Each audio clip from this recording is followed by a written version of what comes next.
kui sa vaatad elus ringi, siis põhimõtteliselt kõik sõltub tegevustest, jah?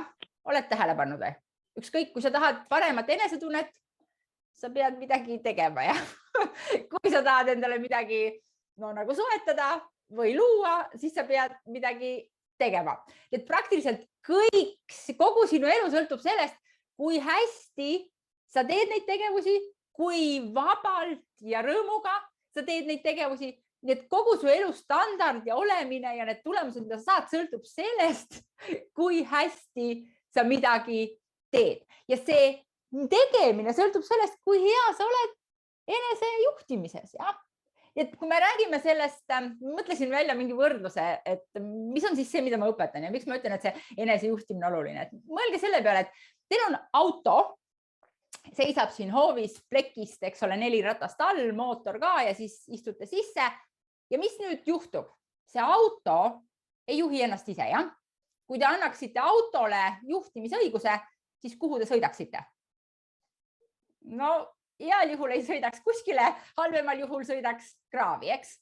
Aga tegelikult sa kasutad autot ja otsustad autot juhtida.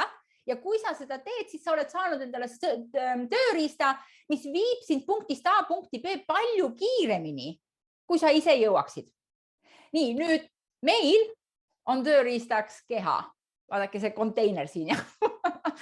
Sorry, see ei ole sina, see on lihtsalt see keha, millega sinu, no kuidas sa tahad, hing on kõige lihtsam öelda, ja see päris sina saab toimetada siin maailmas. Aga seal on üks aga, selleks, et edukalt toimetada, pead sa õppima seda konteinerit siin juhtima, jah? Et see ongi see tegevus, mida sul on vaja teha. Sul on vaja igas olukorras õppida juhtima iseennast, tegema neid tegevusi, mida sa arvad, mis viivad sind selle tulemuse suunas, mida sa soovid.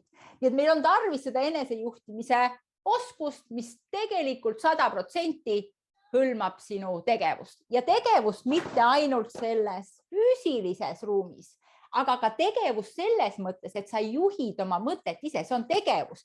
Ma kuulen lugu, see tuleb ise, aga nüüd mu tegevus, ma vahetan loo, on tegevus. Tundetasandil täpselt samamoodi tegevus. Ma pean nõudma endalt tegevust. Ma tunnen enesealetsust. Stopp, see on tegevus. Jah, ma ütlen endale, ma võin mitte öelda, aga see on tegevus. Ma vahetan tunnet.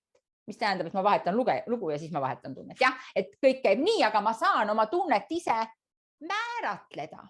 Ma saan otsustada, mida ma tunda tahan, aga see nõuab minu poolset osalust. Nii et jällegi sa näed mõtete tasand, tunnete tasand, tegevuste tasand ja siis me jõuame selle tulemusteni.